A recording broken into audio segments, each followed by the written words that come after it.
A journalist with The Observer reached out to Milo Yiannopoulos to get some commentary on a Manhattan restaurant that he apparently goes to often. And the response that he got from Milo is pretty terrifying. He says the following, and this is based on what the journalist tweeted. His name is David Richardson. He says, I asked Milo Yiannopoulos to comment for a story. His response, quote, I can't wait for the vigilante squads to start gunning journalists down on site. Okay, so who was uncivil again? I'm trying to remember. Was it the left or the right? You remember when figures on the left asked for journalists to be gunned down in the streets? If this gets 10,000 retweets, I will join Ukip. I'm not joking, this is not a meme. I'm being completely serious. And that's how it began. 10,627 retweets later, Mark Meechan, otherwise known as the legendary shitposting outlaw Count Dankula, proved himself to be a man of his word and joined the UK Independence Party. It was all remarkably straightforward. When he asked me if I thought it was a good idea, I replied with, fuck it, why not? And announced that at the end of This Week in Stupid, I was going to be doing it too. So I went to the Ukip website, clicked join and filled out the appropriate form, paid my £30 and checked the box that confirmed that I am not and have never been a member of the British National Party, the National Front, British Freedom Party, British People's Party, English Defence League, Britain First or the UK First Party. Figuring that he was out of the loop, I sent a message to Milo to let him know that we were doing something at once important and hilarious, and he responded by posting a screenshot of his payment of £30 to become a member of Ukip. The game was afoot. Then we get to the Daily Beast's coverage by a fine young soy boy called Will Summer. Will contacted Count Dankula and Milo for comment, although not Paul or myself for reasons unknown. Will was absolutely lovely to Dankula in the email exchange leading up to the article, but Dankula was wisely skeptical of this and would only agree to a live interview on his channel. Will declined, as verified checkmarks are wont to do, and Dankula then decided not to comment.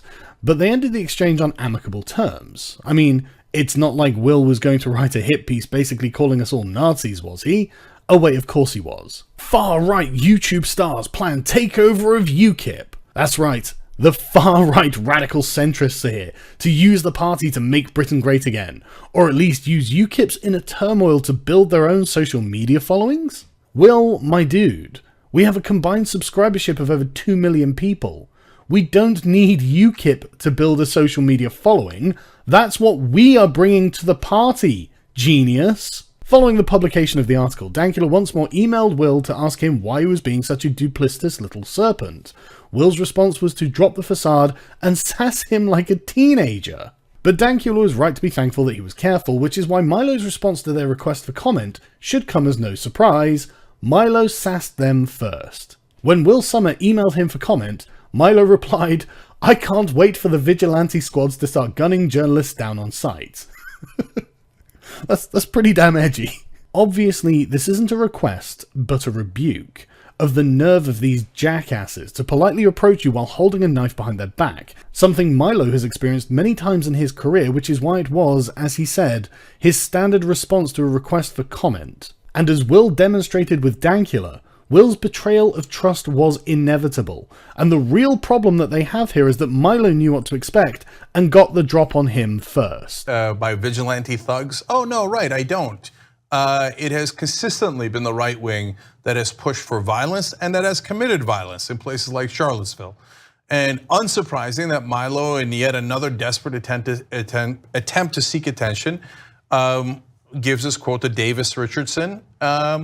And okay, congratulations, mission accomplished. Now we know exactly where you stand and where your fellow alt-right guys stand on issues like this. Right. And so, spare me your crocodile tears about Maxine Waters. The Washington Post editorial board defending White House Press Secretary Sarah Huckabee Sanders after she was denied service at a restaurant in Lexington, Virginia Friday night because of her role in the Trump administration.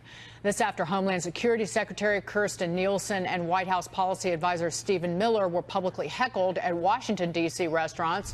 The Post writing this, quote, Ms. Huckabee and Ms. Nielsen and Mr. Miller, too, should be allowed to eat dinner in peace. The editorial comes a day after California Democrat Maxine Waters called on her supporters to continue confronting White House officials in public. If you see anybody from that cabinet in a restaurant, in a department store, at a gasoline station, you get out and you create a crowd. And you push back on them. And you tell them they're not welcome.